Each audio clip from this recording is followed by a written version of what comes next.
오늘 본문으로 본 그 모세가 죽기 전에 그 새로운 세대 앞에 40년 전에도 했던 하나님의 율례, 지켜야 할 명령을 반복하고 있습니다.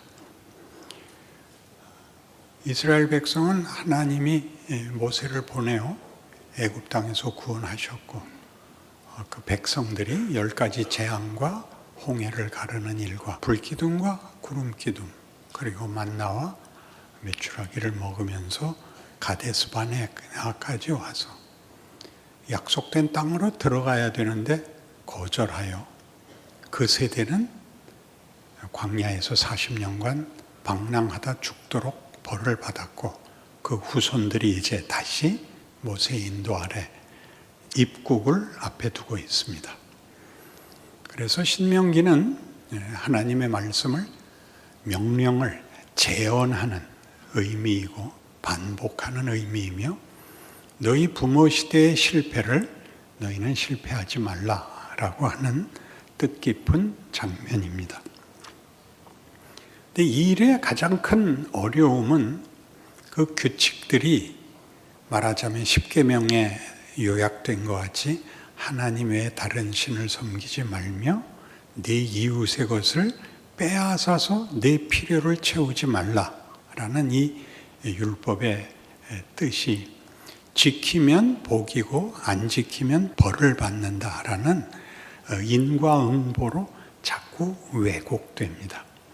그것은 이 당시에 출애굽한 이스라엘 백성에게도 일어났던 역사이고 오늘날에도 기독교 신앙인 중에 제일 큰 오해가 뭐냐 그러면 잘잘못이라는 이분법과 그에 대한 보상으로서 신앙을 이해하고 있지 하나님이 의지를 가지고 고집을 세우시는 뜻이 있다. 우리에게 무엇을 하려고 하시는가? 무엇을 목적하고 계시며 그 내용과 과정은 무엇인가 하는 문제는 기독교인들이 자주 실패하는 부분입니다. 그래서 이 규칙도 보면 뭘 하지 마라 라는 부정적인 표현으로 율법에는 나오지만 이제 나중에 신약에 와서 보면 이렇게 하라 라는 긍정적인 명령으로 설명이 되고 오늘 본문에서도 16절에 하나님이 우리에게 요구하는 것은 내 마음을 다하고 뜻을 다하고 성품을 다하여 네 하나님을 섬겨라 하는 것입니다. 그렇게 하면 18절에 그의 보배로운 백성이 되게 하시고 그의 모든 명령을 지키라 확연하셔서 그 지으신 모든 민족이여 뛰어나게 하사 찬송과 명예와 영광을 삼을 것이다. 이렇게 됩니다. 그러니까 벌에 초점이 맞춰진 잘잘못의 경계선이 율법이 아니고 율법은 하나님께서 긍정적으로 어떤 목적을 갖고 계시느냐의 적극적인 면. 율법사가 예수님께 와서 물었던 질문. 라비오, 계명 중에 가장 큰 것이 무엇입니까? 그러자 예수님께서 말씀하시기를 첫째는 내 마음을 다하고 뜻을 다하고 성품을 다하여 주 너의 하나님을 사랑하라 하셨으니 이것이 첫째 되는 계명이요가 됩니다. 신이 권력과 해결의 주인이 아니라 사랑의 대상이라고 말하는 것은 굉장한 것입니다. 거기에는 말하자면 우리가 생각하는 잘잘못에 관하거나 어떤 해법이나 어떤 보상의 문제로는 같이 생각할 수 없는 가장 높은 가치, 가장 깊은 의미로서 하나님은 우리 앞에 계십니다. 그리고 두 번째는 뭐였냐면 둘째는 이와 같으니 네 이웃 사랑하기를 내 몸같이 하라 하셨으니 이 두 가지 계명의 율법이 온 선지자와 율법의 가르침이라가 됩니다.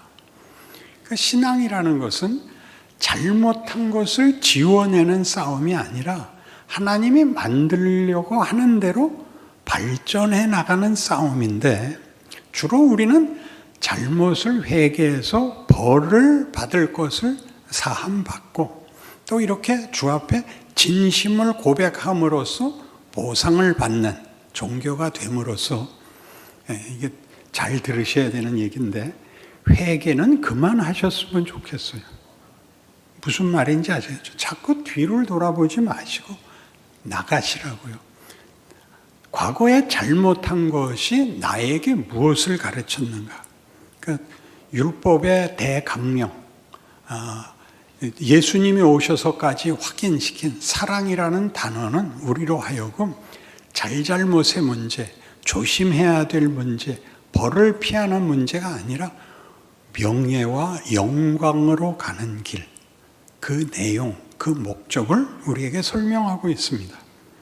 그런데 이 문제, 즉 율법이 왜 이렇게 자꾸 왜곡되느냐 하면 마태복음 5장에 좀 찾아오시기 바랍니다. 성경이 하는 이야기를 우리가 자꾸 해석상 틀리기 때문인 것 같습니다.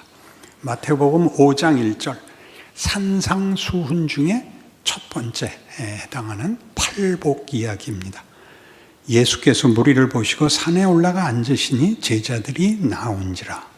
입을 열어 가르쳐 이르시되 심령이 가난한 자는 복이 있나니 천국이 그들의 것이며 애통하는 자는 복이 있나니 그들이 위로를 받을 것이며 온유한 자는 복이 있나니 그들이 땅을 기업으로 받을 것이며 의에 줄이고 목마른 자는 복이 있나니 그들이 배부를 것이며 긍휼히 여기는 자는 복이 있나니 그들이 긍휼히 여김을 받을 것이며 마음이 청결한 자는 복이 있나니 그들이 하나님을 볼 것이며 화평하게 하는 자는 복이 있나니 그들이 하나님의 아들이라 일컬음을 받을 것이며 의를 위하여 박해를 받은 자는 복이 있나니 천국이 그들의 것임이라. 여기에 이 팔복은 이것이 복인데 그 복이 어떻게 주어지느냐면 우리가 아는 것 같이 무슨 어떤 해결책 그리고 우리가 원하는 어떤 성취가 되어 있지 않고 뜻밖의 여기에 이 복들은 세상에서는 복 취급을 받지 못한답니다. 그러니까 마지막 10절 보시면 의를 위하여 박해를 받은 자는 복이 있나니 천국이 그들의 것임이라. 그러니까 이 세상에서는 예수 믿는 게 보상을 받지 못한답니다. 이 세상에서는. 그러니까 우린 자꾸 하나님께 와서 이기게 해달라 그러지 복되게 해달라고는 기도하는 법을 사실은 잘 못 기억하고 있는 것 같습니다. 그 복되다는 게 뭐냐는 굉장히 어렵습니다. 11절 나로 말미암아 너희를 욕하고 박해하고 거짓으로 너희를 거슬러 모든 악한 말을 할 때는 너희에게 복이 있나니 이게 뭐예요? 그러니까 우리가 개판을 쳤더니 막 욕하는데 욕먹으면 복이라 그런 얘기는 아니겠죠. 그러니까 앞에 있는 팔복에서처럼 이 복, 그러니까 심령이 가난하고 애통하고 의에 줄이고 목마르고 화평케 하고 하는 것들이 무엇인가를 세상은 도무지 모른다는 거죠. 하찮게 여기고 그 가치를 몰라서 우리가 이 복을 받고 있는데 우리 스스로도 모를 것이다. 기뻐하고 즐거워하라. 하늘에서 너희의 상이 큼이라. 너희 전에 있던 선지자들도 이같이 박해하였느니라. 여기서 우리의 생각이 아주 많이 바뀌어야 합니다. 그러니까 예수를 믿으면 복 받는다 해서 그 복이 세상에서는 복으로 인정되지 않는 것이다를 아는 게 크죠. 그러니까 복을 받으면 형통한 것이 아니라 복을 받으면 믿음으로 지켜내지 않고는 감당할 수 없다가 되는 것입니다. 그래서 이 말하자면 팔복으로 대표되는 우리가 심령이 가난하고 애통하고 온유하고 의에 줄이고 목마르고 긍휼히 여기고 하는 것들은 사실은 따지고 보면 이 세상에서는 쓸모가 없는 이유가 이 세상은 생존 경쟁의 잔이가 얕보이면 안 됩니다. 약육강식이니까요. 거기서 우리가 고기가 되지 않고 먹는 자가 되려면 우리도 이빨을 갈고 발톱을 세우는 수밖에 없는 것이 세상인데 하나님은 그의 아들을 보내서 이 세상이 가치와 진리에 대해서 어떻게 반대의 입장밖에 모르는가를 예수를 십자가에 못 박는 것으로 역사적으로 증명하십니다. 그리고 그것을 하나님의 사랑이라 그러죠. 하나님의 사랑이 와서 우리의 대적들을 다 쓸어버리고 우리만 상을 주는 것이 우리를 사랑하는 게 아니라, 사랑이란 받는 것만의 문제가 아니라 반응해야 하는 문제라고 얘기를 하는 것입니다. 사랑은 사랑으로 밖에는 답할 수가 없습니다. 왜냐하면 다른 모든 가치가 사랑에 못 미치기 때문입니다. 그러니까 우리로 하여금 하나님이 우리를 사랑한다를 알게 하시고 우리로 하여금 하나님을 사랑하라 하시는데, 그 증거가 하나님이 사랑이며 우리에게 주신 것도 사랑이며 우리에게 요구하는 것도 사랑이다가 예수요 십자가인 셈입니다. 그리고 우리는 그때 예수를 십자가에 못 박은 그 세상의 질서, 그 세상의 폭력 속에서 하나님의 사람으로 부름을 받고 키워집니다. 그러니까 이제 많은 세월을 그 갈등을 겪을 수밖에 없습니다. 무슨 사랑이 이건가? 나보고 하나님을 사랑하라는데 고난과 고통 속에 몰아넣고서 어떻게 감사하며 어떻게 찬성하며 어떻게 사랑을 할 수 있는가? 거기에 대하여 성경이 하고 싶은 얘기는 내가 너희를 뭘 만들고자 하며 너희를 만들기 위해서는 내가 어디까지 갈 수 있는가를 생각해 보라. 로마서 8장식으로 얘기하면 그 아들을 아끼지 아니하시고 주시니가 아들까지 줬는데 그 아들과 함께 모든 것을 은사로 주지 않겠느냐? 뭘 아끼겠느냐? 그럼 우리는 건강이요, 행복이요, 우월한 어떤 지위, 아무 걸 갖다 대도 사랑에는 미치지 못하는 것입니다. 그러니까 사랑을 하는 데서 제일 중요한 것은 세상에서는 그 가치나 그 가치를 만들 재료로 가질 수 있는 게 없다 하는 것이 인류 역사의 증언이고, 우리가 한 인생을 살면서 예수를 믿으면서 봐야 하는 것입니다. 세상은 폭력 외에는 없습니다. 그러니까 신도, 우리가 만든 신은 다 폭력적입니다. 신에게 잘 보여야지, 신의 미움을 사면 어떻게 혼이 나는가 하는 것들은 그리스 신화에도 잔뜩 있고 다른 종교에도 잔뜩 있습니다. 신을 어떻게 만족시키느냐 하는 것은 정성을 다하고 진심을 바치고라고 이렇게 막연한 추상명사로 되어 있지, 사랑같이 사랑은 아무데나 대놓고 할 수 없습니다. 사랑은 대상이 있어야 됩니다. 그가 아니면 안 되는 모든, 아무리 많아도 딱 하나뿐인 대상이 되는 것이 사랑이죠. 하나님은 우리 각각에 대하여 유일한 신이시며 우리 모두에게 그 사랑의 반응을 요구하고 있습니다. 그래서 이 문제의 어려움은 같은 마태복음 7장에 가시면 7장 21절, 나더러 주여 주여 하는 자마다 천국에 들어갈 것이 아니요 다만 하늘에 계신 내 아버지의 뜻대로 행하는 자라야 들어가리라.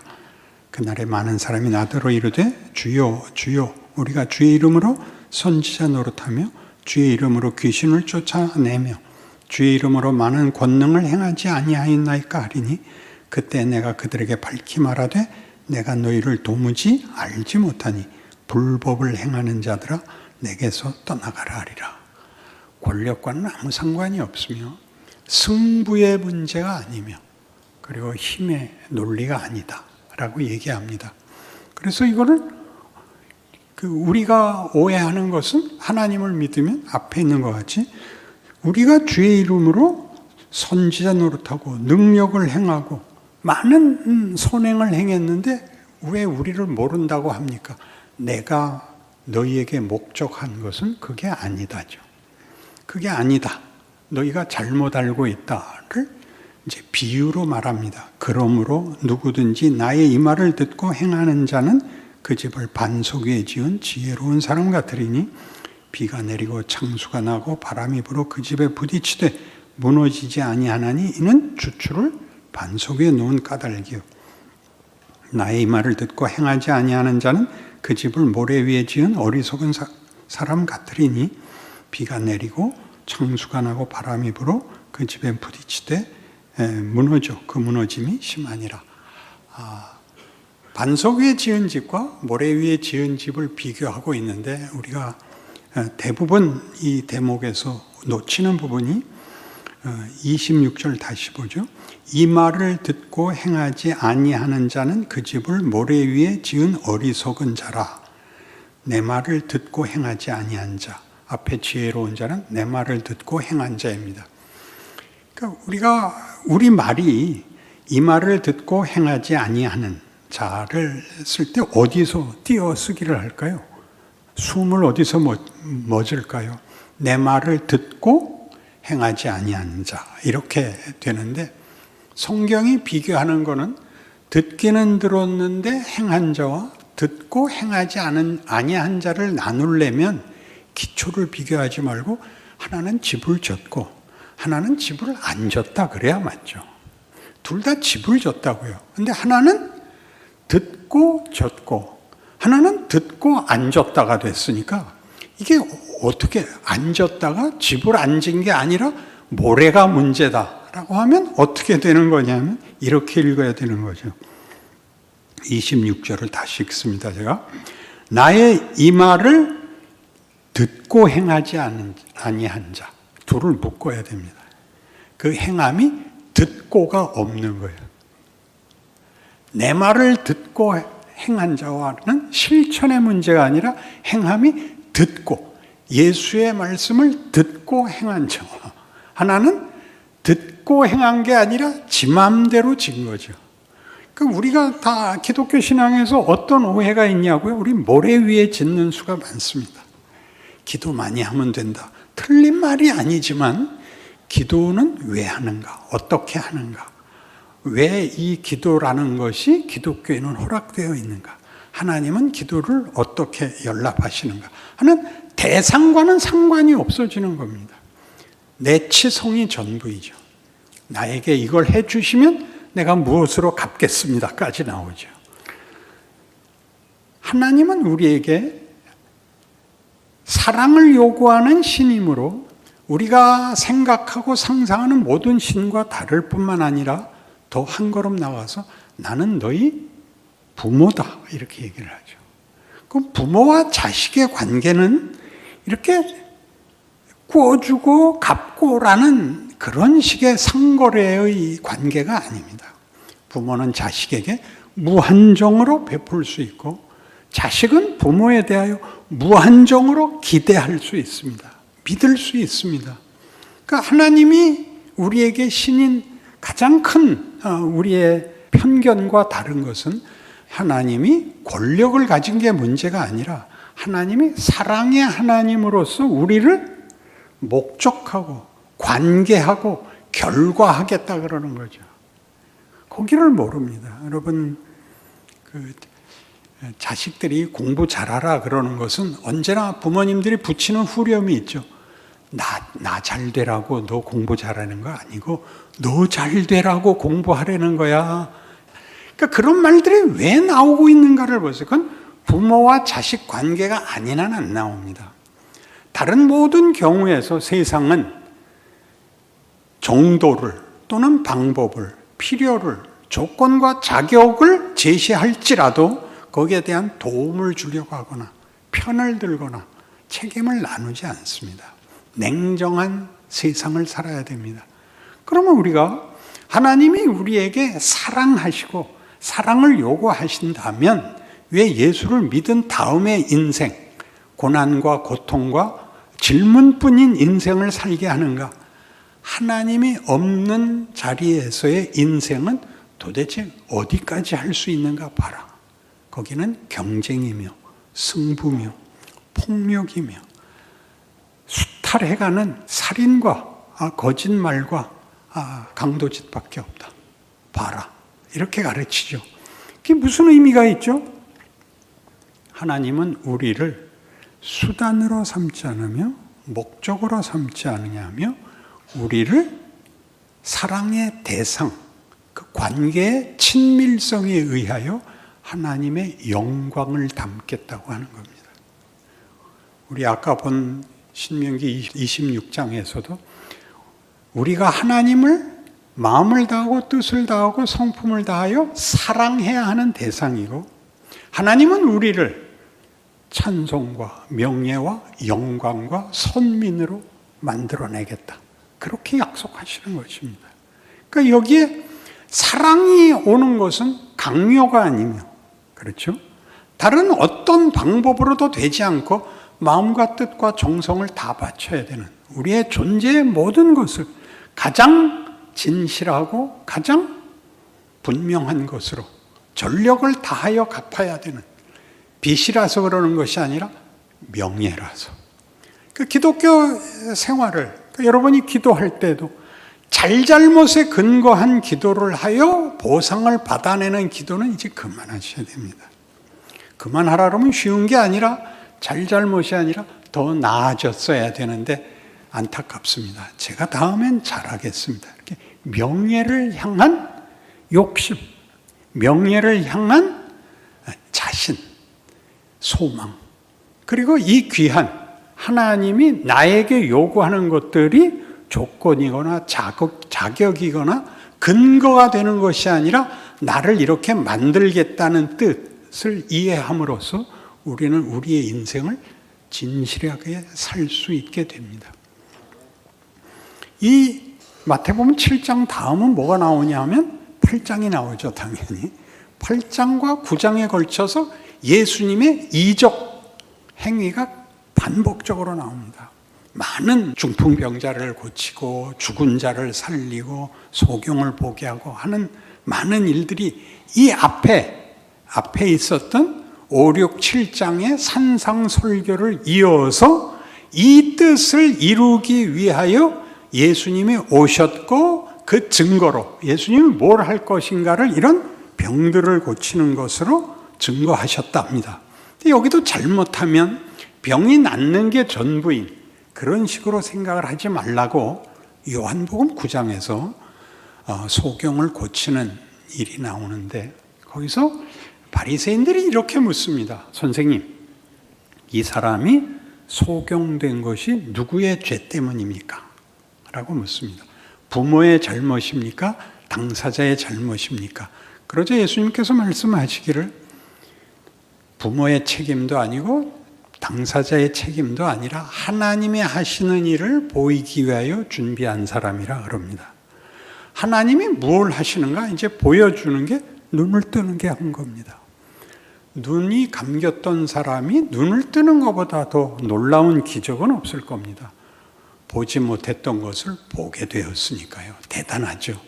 그것이 이 기적의 가장 중요한 내용입니다. 복을 받는다라는 뜻이, 하나님이 우리에게 복을 주시겠다고 하는 것이 하나님을 알고 그 상대 여긴 우리의 복을 아는 것, 관계를 아는 것, 그 관계의 차원과 그 지극한 높이와 깊이를 아는 것, 사랑을 우리로 회복하게 하기 위하여 예수님이 오셨고, 누가 죄를 어떻게 졌느냐는 묻어두고 모두를 고쳐 새 사람을 만드는 것, 창조시에 가졌던 우리의 형상대로 우리가 사람을 만들자. 사람을 만들어서 어떻게 약속을 하셨냐면, 생육하여 번성하여 땅에 충만하라, 모든 것을 다스리라. 어떤 차원에서 하나님이 창조의 하나님으로 계시는 것을 너희가 이어받아라.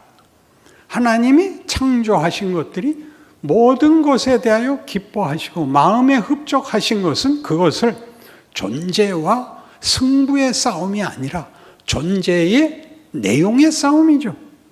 존재의 가치, 존재의 목적 같은 것들이 우리가 아는 가장 좋은 단어로도 설명이 부족한, 그러니까 예수를 믿었다, 나는 천국 간다 그러면 천국은 믿은 자는 천국 가고 믿지 않는 자는 지옥 가는 이분법의 천국 정도가 아니라, 천국에 갔을 때에는 우리 모든 예수로 말미암아 구원을 얻은 백성들이 창조의 약속이 회복된 정도가 아니라 부활로 더 충만해진 그런 사랑과 의와 겸손과 무슨 성경에서 얼마든지 나열하는 성령의 열매 같이 사랑과 희락과 평과 오래 참음과 온유와 절제 같은 것들로 만들어진 인류들의 자리가 될 것이다 라고 얘기하는 것입니다. 그러니까 여러분들이 교회에 나올 때는 이제 가장 중요하게 얼굴에 호의를 표하며 나와야 됩니다. 여러분들은 여러분들이 만나는 어떤 사람하고도 경쟁 관계에 있지 않습니다. 상대는 경쟁 관계에 있다고 생각할지라도 나는 아닌 것입니다. 그러니까 우리가 아까 본 바와 같이 팔복에서 의에 줄이고 목마른 자가 되는 것은 우리 주변에 의를 행하는 자가 없고 의를 아는 자도 없는 곳에서 우리가 의인으로 살아야 되기 때문에 가지는 갈증이 되고 결핍이 되는 것이죠. 그걸 행하지 않으면, 만일 여러분이 여러분의 표정을 풀지 않으면 여러분은 전도를 해도 소용이 없습니다.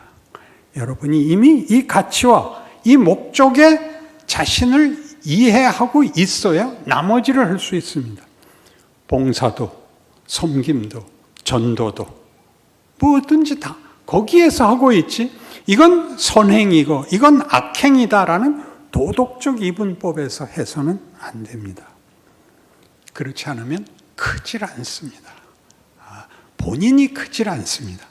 그래서 요한복음 9장에서 예수님이 아버지의 하시는 일을 보이려고 한다 해서 소경의 눈을 뜨게 하는 것 같이, 예수님의 그 기적 행위에서와 같이 죽은 자가 살아나는 것 같이, 아니 하나님이 그 아들을 우리의 손으로 죽이셔서 죽은 지 사흘 만에 부활케 하심으로 우리에게 보이듯이 하나님이 지금 무엇을 하시는가? 소경을 보게 하며 죽은 자를 살리사 무엇 때문에? 사랑하도록.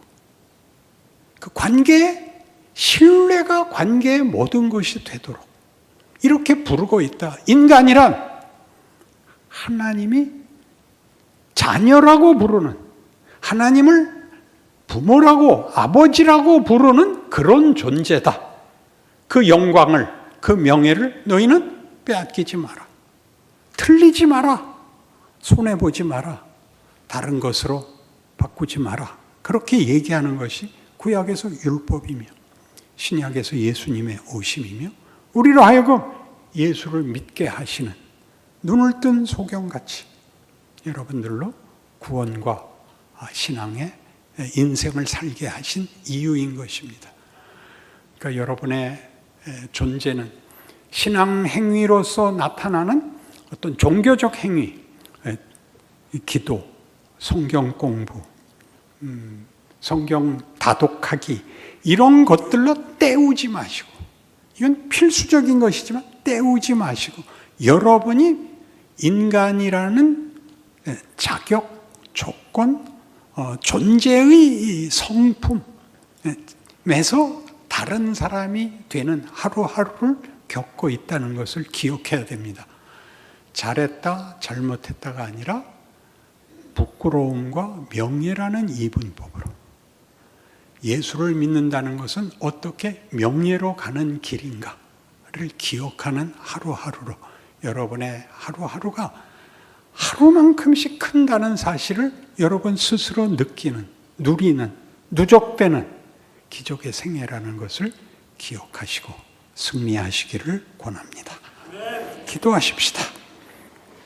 하나님 아버지, 우리는 모였을 때는 좀 나은데 세상에 나가면 어쩔 줄을 모릅니다. 우리가 가진 명예는 승부도 아니며 약탈도 아닙니다. 우위에 서야 되는 것도 아닙니다. 주께서 그리하셨듯이 우리는 섬기는 자며 우리는 기도하는 자며 우리는 가장 크게 심령의 문을 두드리는 하나님의 자녀입니다. 우리가 세상을 보고 죄와 사망을 보듯이 세상은 우리를 보고 생명과 진리를 보는 그런 크나큰 열매들이 우리의 생애에 충만하게 하여 주시옵소서. 예수님 이름으로 기도합니다. 아멘.